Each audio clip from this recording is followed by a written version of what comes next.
the silver tsunami, the great resignation, and now the great regret.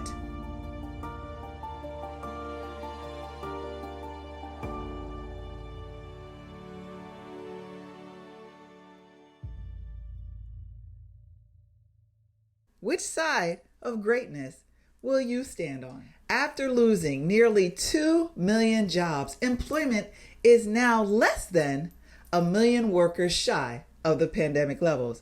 But still, recession is in the midst, and particularly with what seems to be out of control prices, an unprecedented rising of interest rates, and a pitiful stock market have led me, Lisa, personally, and likely you, to think because you're smart and speculate what is on the horizon. The Great Resignation brings about great regrets for some.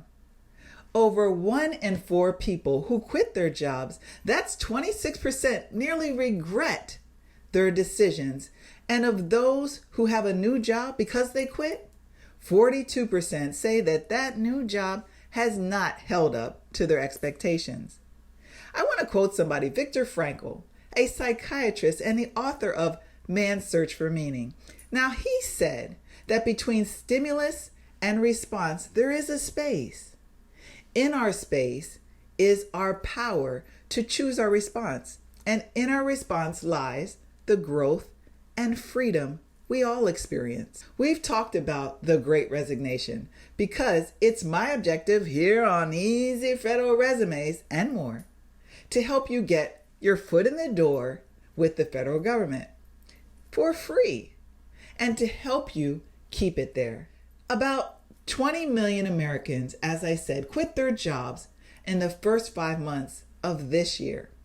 I recognize that there can be a lot of time in between getting your golden ticket, your foot in the door, to begin your freedom and your career to work for the federal government. A lot of time, which is why this video on quiet quitting may be the tip or may provide the tips that you need in order to fake it to make it. And most recently, the Wall Street Journal has also been talking about the quiet quit phenomenon. Now, in my mind, that seems to create a double-edged sword, the great regret or the great resignation. The workforce now is a swirl of emotions. And which side of greatness are you going to stand on? That's my question. Let me know in the comments where you stand. Are you quietly quitting? Have you quit? Or are you getting back in? Now, we're all different, yet we're all the same. We're searching. And as a consequence of the pandemic, who doesn't want to take a second look at our expectations of how we visualize work, both in the short term and in the long term of our lives? Well, this picture is comical. It reflects very much so what we wish and want and wait for ourselves. We want to get to the point of relaxation. We want to have experiences that we dream of, and we are willing to work in the kitchen, behind a desk in a factory in order to get there. The surge in resignations has been directly linked to, COVID and the risk in the workplace. But the opportunities for work from home has created a new vision. While in our homes, we are more than ever confronted with the luxuries or the deficiencies that are around us 24 hours a day. Has it been worth it? Is that what you've been working for? Now, your response is different because you have different lenses. The level of job quits this year, as I said, have doubled what they were a decade ago. We desire more than ever to have paid time off or more time off, a flexible schedule, a schedule of work-life benefits and meaningful work. What are you willing to do for it now that you've been awakened? Are you willing to make extreme changes to your lives? Better said, our work lives, to obtain it. Here in America and probably everywhere around the world, we are rethinking our professional lives, and the turmoil of the pandemic has been the catalyst. Younger professionals, most particularly, have a heightened expectation, and I believe expectation is the right word. What other generations, baby boomers, Generation X, have plotted and planned in order to shape their perspectives of how they'll see their future, it's now being scrutinized. In some ways, it's falling apart. Generations now are preparing to enter the workforce with their eyes wide open to what they want. But that doesn't mean that we don't want it also. Now, young people aren't the only ones that want to get it now. We want it now too. And we may have now regrets for taking that leap. There are a lot of people who are regretting taking that big jump to quit or to even retire and resign. You're being confronted now with very real depictions of what it is like to choose to have less and having no alternative. Prices have been rising. I mean, it's just ridiculous. It's 8.5% higher than last year, the highest inflation levels in over 4 decades. But I'm telling you, don't give up.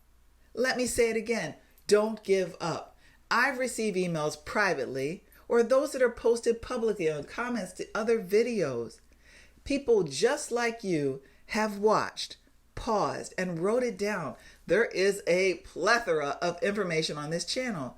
And there are also people who have been successful. More than 1/4 of those who have left work are reconsidering whether they made the right move. Now, that's not according to me. That's according to a study done over 15,000 job seekers over the past 3 months.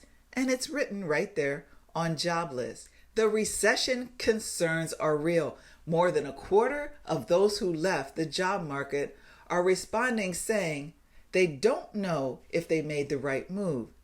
15,000 people were surveyed, job seekers that is, over the past 3 months by an organization called JobList. The study indicated that 80% of job seekers expect the U.S. to enter in a recession next year, 2023. That's 49% anticipate that the job market will get worse. As a result, 60% of job seekers feel a sense of urgency to find a job now before market conditions change. The silver tsunami, the great resignation, and now the great regret. For me, there is no more stable opportunity than working for the federal government, which is why I'm here. Not only here on this channel, easy federal resumes and more, but here in this life space for me working for the federal government. Giving up is a result of many different emotions and circumstances. You are disappointed and maybe even angry at the process, or you feel a loss, out of control. You've done everything. You've changed your approach and still no result. You're feeling hopelessness and despair. It can all creep in. I understand. I say again, don't give up. As I said, we're all searching. And let me tell you this as well. All things are possible. Now, I believe in God, all things are possible. And you might believe differently. You might believe that with all things are possible through hard work.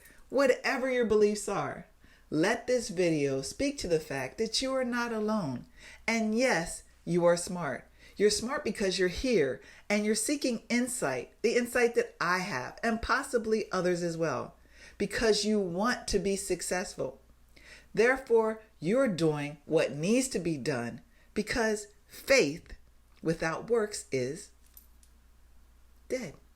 Stay your course, define your meaning, and as I stated with the quote from Viktor Frankl, between stimulus and response, there is a space, even small. It is in that space, your power and my power. We have to choose our response. In our response is our growth and our freedom. If you're feeling stressed and you don't have a meditation exercise, please watch this video. Let it guide you for just a few minutes during your day to relax and breathe. Until next time, bye for now.